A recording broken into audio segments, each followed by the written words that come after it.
I had no name of my own when the door shut, only the one a dead man had given me and the one a living man had taken back. It was the third night of November, in the year 1886, on a cut-bank homestead above the Smoky Hill River in western Kansas, and the wind came up out of the northwest, the way a creditor comes up a lane, certain it will be let in.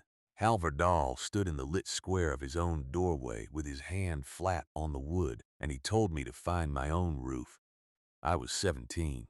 My mother had been 3 months in the ground, and the farm she brought to him had become his by the slow arithmetic of marriage, and I had become, in that same arithmetic, a mouth he had not bargained for. He called me a burden under his breath as the latch fell, and through the boards, I heard him say to the room behind him that the cold would teach me what he could not.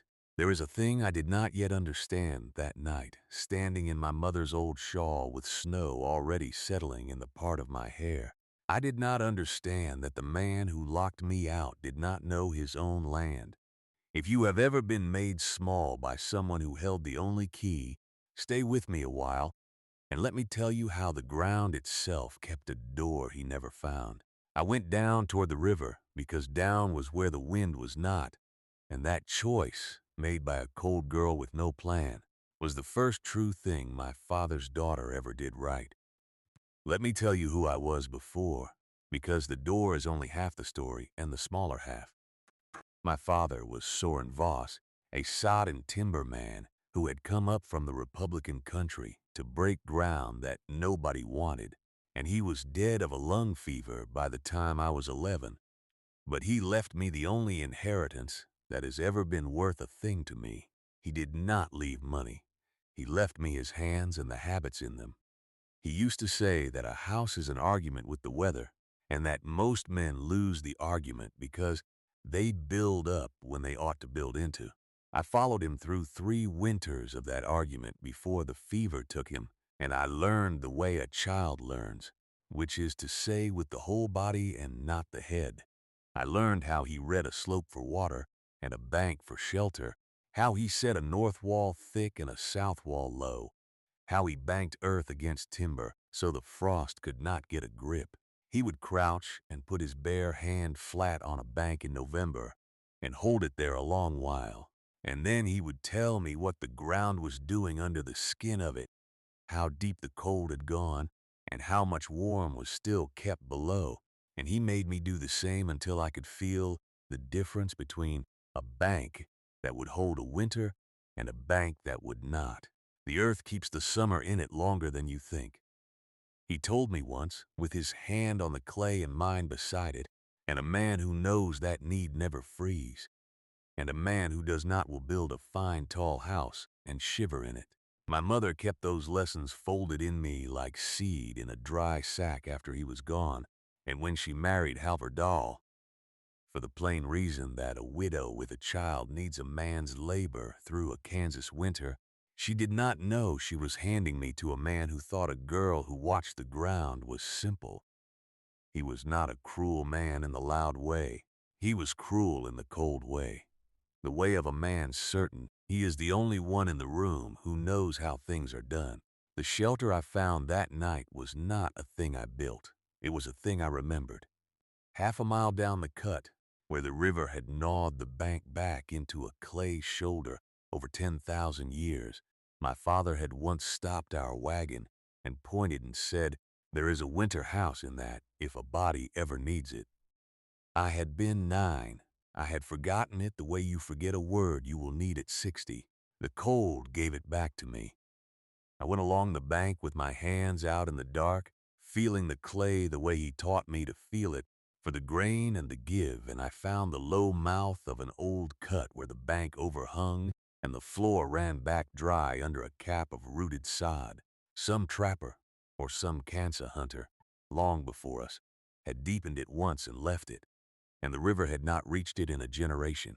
I crawled in out of the wind, and the difference was the difference between a slap and a held breath. The wind that had been a hand on my face became a sound over my head. I did not freeze that night. I sat with my knees to my chest and my father's voice in my ear, and I understood, slowly, that I had not been thrown away. I had been thrown towards something. By the gray of the next morning, I had stopped shivering long enough to see what I had. The cut ran back perhaps 14 feet into the bank, narrowing, with a clay floor that sloped up and away from the mouth so that no melt would run. In, I crawled the length of it on my hands and knees in the thin light, reading the floor with my palms the way my father read everything, and I found the slope true, all the way back, a hand's rise every few feet, which meant the river, in its highest spring, had never crested the lip. The cap above was old sod, matted root, and earth 2 feet thick, the best roof a poor body can have because it neither burns nor blows. I reached up and pressed it and felt how the roots had bound the whole of it into one knit thing, a ceiling no wind could peel, because there was no loose edge for the wind to take. The mouth faced southeast, away from the killing wind, and that was not luck. My father had pointed at this exact bank for that exact reason, and a 9-year-old's eye had stored it without knowing. I had a tin of matches in my apron that had stayed dry against my belly, a clasp knife with a bone handle worn smooth by his hand and then mine, and the shawl my mother had woven the winter before she married. That was the whole of my estate. A girl 2 farms over had more than that on paper, and less than that in fact, and she did not live to see the spring, and I will come to her, because the arithmetic of that season is part of what I owe this telling. For now I had a roof of root and a wall of clay and a memory of a man who built into the ground instead of up against the sky, and I began, that first morning, to make the place mine. I started by clearing the old floor of the leaves and the river trash a generation of high water had left, scooping it out by the armful into the cold, and under the trash I found the char of an older fire, a black ring some hunter had laid down before my father was born, and I understood that I was not the first to know this bank was kind, only the first in a long time to remember. I want to tell you the work plainly, because the work is the heart of it, and because the men on the porch at Ostrander's store would later say I had done nothing but crawl in a hole, and that was the lie that nearly cost lives. I cut sod. I had no spade, so I used a clasp knife and a flat river stone in my hands, and I cut sod in blocks the way my father cut it, root side to root side, so the blocks knit, and I built a low wall across 2/3 of the mouth to shrink the opening to the size of a stooping body. The first day, my hands cracked and bled at the knuckles, and I bound them with strips torn from my underskirt and kept cutting, because a wall half built is a wall that does nothing, and my father had no patience for a job left at the hard part. I learned the rhythm of it by the second day, the cut and the lift and the set, the press of the heel of my hand to seat each block against the one below, and the wall rose a course at a time until the wind that had come straight into the cut now had to bend low and slow to enter, and a wind that must bend is a wind half beaten. I left the southeast corner of the mouth open for air, because my father had drummed it into me that a sealed winter house kills as sure as an open one, that a body burning anything in a closed room is burning the air it needs, and that you always leave the smoke and the breath a road out high and a road in low. I did not know the words a college man would use for it. I knew the feeling of bad air, the headache and the heavy eyes that had come on us once in a tight soddy when I was small, and my father had flung the door wide and stood me in the cold until my head cleared and told me never to forget what that felt like. I notched a flue at the top of the back wall where the clay was thickest, working the knife for 2 days until I had a crooked little chimney the width of my wrist that drew a thread of smoke up through the sod and out among the buffalo grass, invisible from 10 feet, which mattered more than I knew.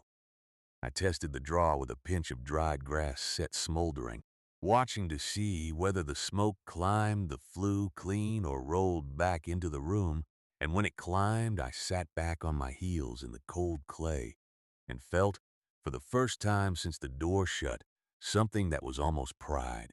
A word to you before I go on, since you have stayed with me into the cold. If a story of a girl and a clay bank is worth your evening, leave it a kind word where others will find it, and I will leave you the rest of what the winter taught. Then I went back to the work, because the work did not wait on anyone's kindness, mine least of all. I gathered fuel the way the country gave it, which in that treeless place meant the dried dung of the buffalo herds that had crossed there before the hunters cleared them, chips that burned slow and hot and clean, and I learned the river's driftwood line and stacked what the spring floods had left high and seasoned. I walked the bank for a mile each direction in the short days, filling my apron and dumping the load and walking again, and I came to know that stretch of river the way you come to know a face.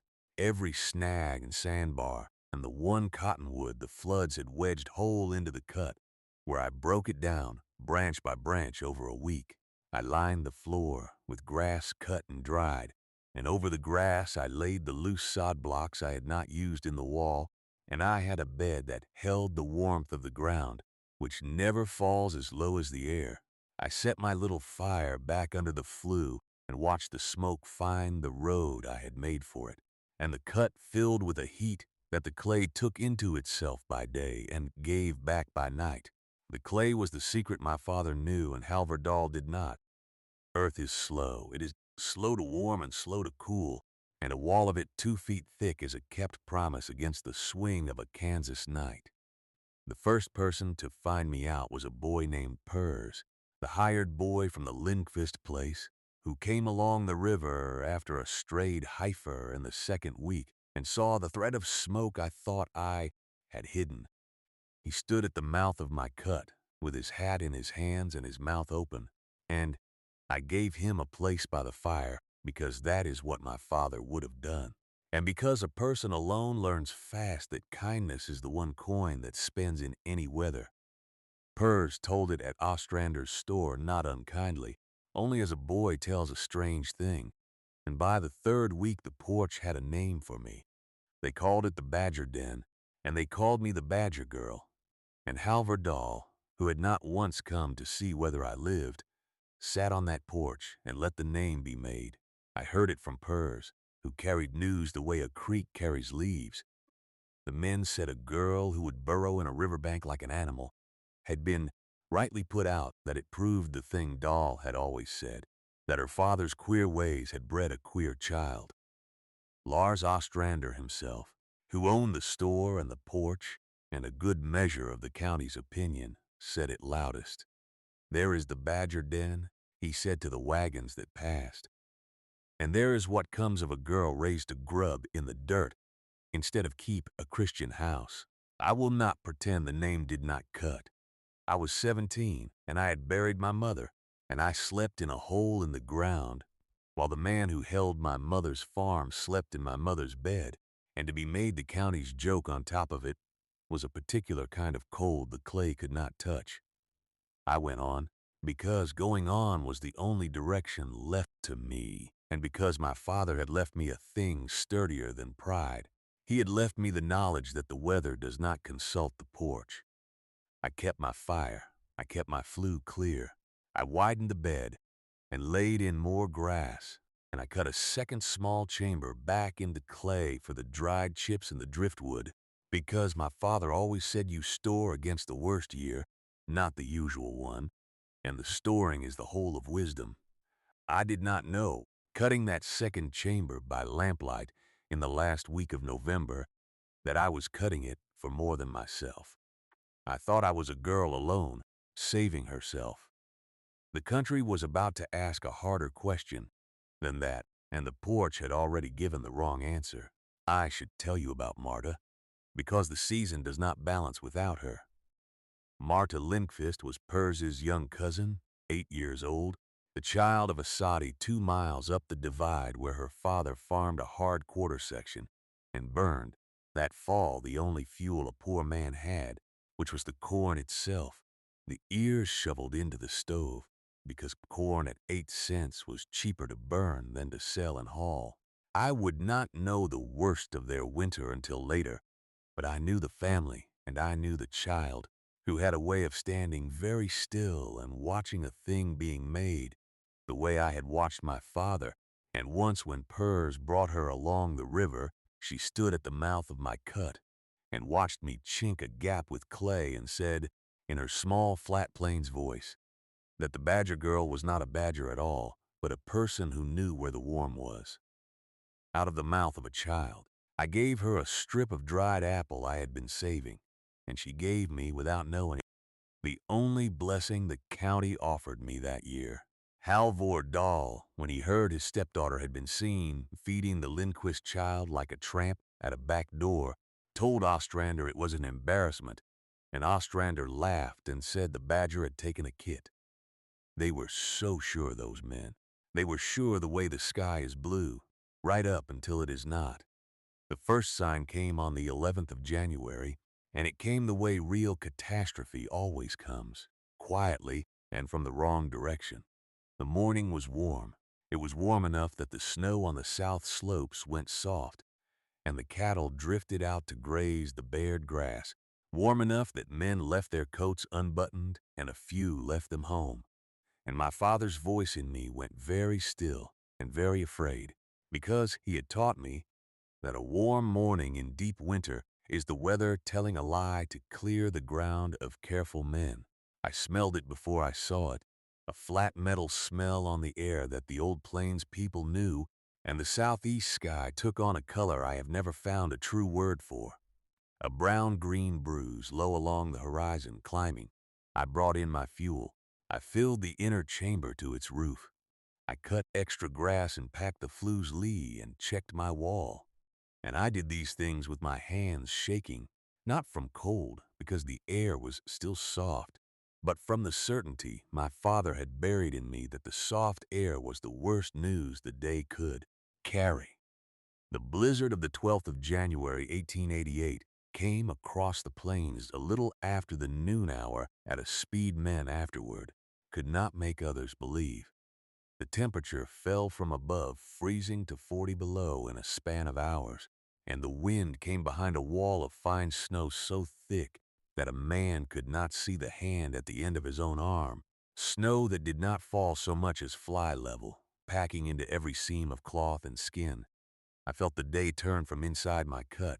The soft air at the mouth went hard between one breath and the next, and the thread of warm light that had lain on my low wall all morning was gone, as if a hand had wiped it, and the great sound came down over the sod above me, a sound like a river standing on end. Children were caught walking home from the country schools because school had kept on that warm morning and let out into a white nothing, and that is why the storm has the name it carries in that country still. The name that is only the word for the children. Across the divide, the Lindquist family fed the last of their corn into the stove and watched the snow find every gap a soddy has, the fine grains hissing in through seams no eye could see, drifting on the floor inside the house as if the inside and the outside had stopped being two different places. 2 miles is a distance that does not exist in clear weather and cannot be crossed in that. The porch at Ostrander's emptied in minutes, men running for their own doors with their unbuttoned coats flying, some of them not making the doors they ran for. Lars Ostrander himself put up his shutters and banked his stove and counted, as every man counted that night, the souls he could account for and the ones he could not. And his count came up short, and he sat with it through the dark, the way a man sits with a debt he cannot pay. In my cut in the bank, the storm was a great noise overhead, and very little else. I want you to understand the plain fact of it, because the plain fact is the whole argument my father spent his life making. The wind that killed men and cattle by the hundred passed over 2 feet of rooted sod and could not reach me. The cold that fell to 40 below in the open air stood in my clay house at a thing I could keep above freezing with a fire the size of a wash basin, because the earth around me had been holding the autumn's warmth for 2 months and gave it back slowly all that terrible night. My flue drew. My low air road fed the fire, and my high road carried the smoke, and I sat in a brown warmth with the driftwood ticking in the coals while the world above me died of the weather. I was not brave. I was only inside the argument my father had won before I was born, on a riverbank he had read in a single glance when I was 9. I thought of Marta. I thought of the corn going into that stove. I did not yet know what the morning would show me, but I knew, with a child's certainty I had earned, that the divide was open country, and the soddies up there were boxes set out in the wind, and that fuel does not last a night that does not end. They came to me near dawn.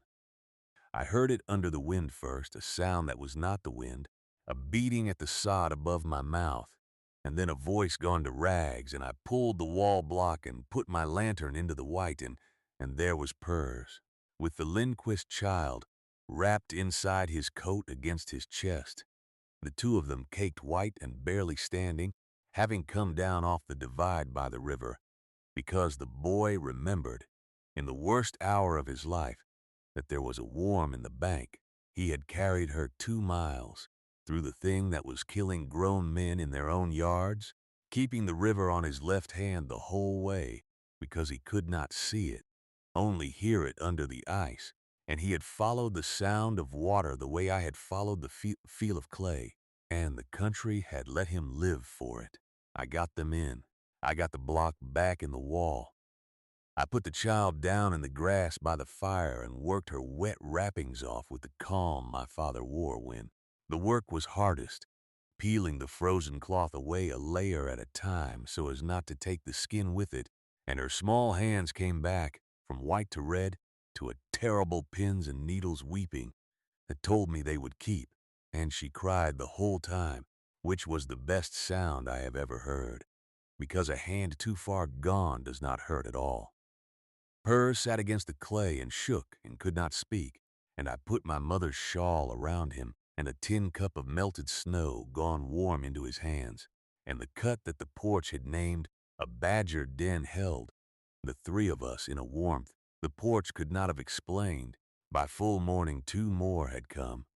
A drover and his half-frozen mare led down the bank by the smell of smoke, the man weeping that he had given himself up for dead an hour before, and then caught wood smoke on the wind, where no house had any business being, and my 14 feet of clay sheltered 5 people and a horse through the second day, while above us the storm spun itself on the open country, and the open country paid. The count came in slowly over the following week, the way such counts do, and I set it down here as it was given to me, because the niche of memory keeps its arithmetic exact. On the divide, the soddy that burned its corn ran out of corn before the second night, and Marta's father walked his family the last desperate mile to a neighbor's, dug out and lost 2 toes doing it, but kept his children. And he would tell anyone who listened that the only reason the child Marta was already safe and warm was a riverbank a girl had read like a book. 3 families on the high ground lost stock past counting, 60 head here, 40 there, frozen standing in the lee of fences that gave no lee, the cattle found in the spring still upright in the drifts where the cold had taken them, between one step and the next. 2 men of the county did not come home, caught between places in the white, one of them within 40 yards of his own barn, and never knowing it. And a school teacher to the north saved a roomful of children by burning the schoolhouse furniture stick by stick until the dawn, the desks and the benches, and at last the door itself, and was rightly made a hero for it. Against all that arithmetic stood my small one. 5 people sheltered, 1 horse, no frostbite past a child's fingers that healed, fuel still in the inner chamber on the 3rd morning, a good third of the chips and driftwood untouched, because I had stored against the worst year and not the usual one, exactly as a dead man had told a 9-year-old girl to do. I have thought about those 2 columns of numbers all my life. The county lost what it lost in the open air, where men had built up against the sky, and I kept what I kept in the ground, where a dead man taught me to build, and the gap between the columns was the whole of his argument, written at last in a hand the porch could not dispute. Lars Ostrander came down to the river himself on the fourth day, when the drifts had settled enough to ride. I think he came expecting to find a frozen thing he would have to bury and feel bad about, and instead he found smoke still threading up through the buffalo grass, and 5 living souls and a horse, and a girl he had named for an animal standing calm in the mouth of a clay cut with a lantern in her hand. He got down off his horse. He stood at the low wall I had built and looked a long time at the flume and the banked earth and the sloped, dry floor. The whole quiet argument of it, and the bluster went out of him, the way air goes out of a thing that is punctured rather than emptied. Pers told me after that the man's face changed by degrees, the way a field changes when a cloud crosses it. There was a long beat in which the only sound was the driftwood in the coals and the mare shifting her feet. Then Lars Ostrander took off his hat in the cold, which a Kansas man does not do without reason, and he said the only thing the moment needed. The badger knew the ground, he said. That was all. He did not say he was sorry, not in words, but he had carried that hat to the river, and he took it off at my door. And in that country, in that year, a thing like that was said with the body, or it was not said at all. He stood a while longer in the warmth he could not have made, and then he asked me, plainly, how I had known. I told him the way my father told it, that a house is an argument with the weather, and most men build up when they ought to build into. That earth is slow, and the slowness is the whole gift, that you store against the worst year and not the usual one. I did not make a speech of it.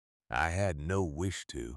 I had learned the thing with my body before I ever had the words, and I gave him the words the same way they were given to me, level and plain, sourced to a man neither of us could thank any more. Halvor Dahl did not come to the river. He heard what the river had held, the way everyone heard it, and he sat in my mother's house with my mother's farm, under him, and said nothing that anyone carried to me. And I found, somewhat to my own surprise, that I did not need him to. The cold he had meant to teach me with had instead become the thing that taught the county to know my father's name. There is no revenge in that. There is only the weather which judges what the porch cannot, and the weather had spoken in numbers no man could argue. The thing my father knew did not stay in my clay cut, and that is the part of the story I love best, because it is the part that outlived everyone in it. The spring after the children's blizzard, men who had laughed on the porch came down to the river to look at how I had set the flue and sloped the floor and faced the mouth, and some of them understood what they were looking at, and some of them only copied the shape of it. Those who copied the shape without the principle dug holes that flooded or smoked or caved because they had seen a hole and not an argument, and a hole is not a house.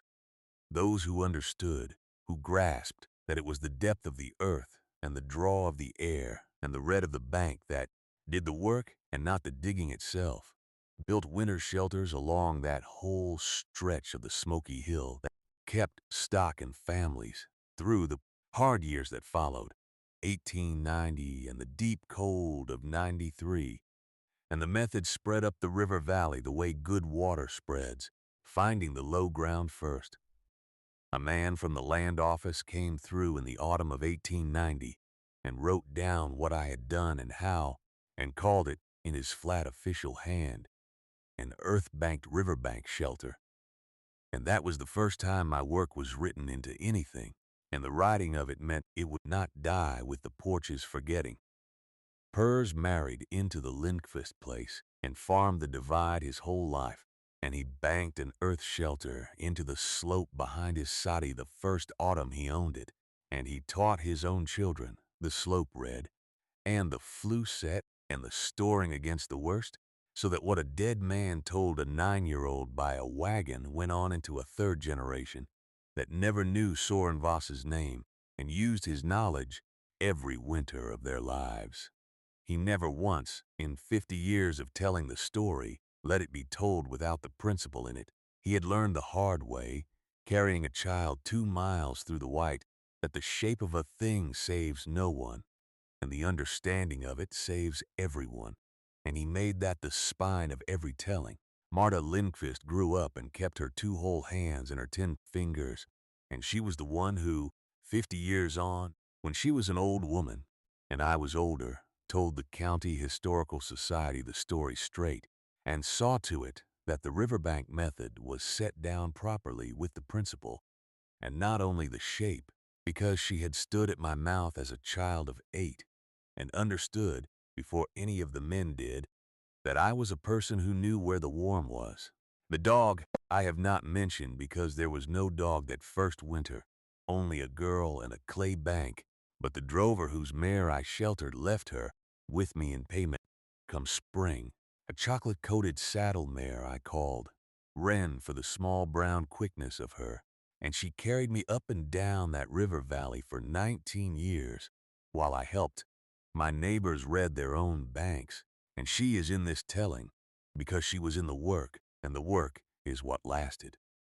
She stood at the mouth of more winter houses than I can count, dozing in the southeast sun while inside I showed a worried family how to slope a floor and set a flue, and when she was old, she would lie at my own hearth, with her gray muzzle on her paws, and the children of the valley knew her before they knew me, and called the method, half in earnest, after the brown mare who was always there when the warm room got built. I am an old woman now, and I have outlived the porch and the men on it, and the stepfather who locked a door he thought was the only door. The farm came to me in the end, by the slow arithmetic that takes as well as gives, and I farmed it well and gave it on. But it was never the inheritance that mattered. The inheritance was the other thing, the thing that lives in the hands, the thing a man with no money to leave left me anyway, and that no man could lock me out of. If you go to that bend of the Smoky Hill today, you will find the river has moved, as rivers do, and the cut my father pointed to is fallen in and grown over, and you would walk past it and never know a winter house had held 5 lives there, against the worst night the plains ever sent. The buffalo grass has closed over the little flue. The clay has gone back to being only a bank, but up and down that valley, dug into 100 slopes by people who never heard my name, the warm rooms are still there in the ground, holding the autumn's heat into the January dark, the way the earth has always been willing to do for anyone patient enough to read it and humble, enough to build into it instead of up against it. The wind still comes off the northwest like a creditor up a lane. It still finds the boxes set out against the sky. It does not find the houses set into the ground. My father read that bank in a single glance when I was 9, and the ground he read is still keeping its promise to people he never met, on a night he never saw, in a country that forgot him. The earth is slow. It keeps what you give it, and it gives it back.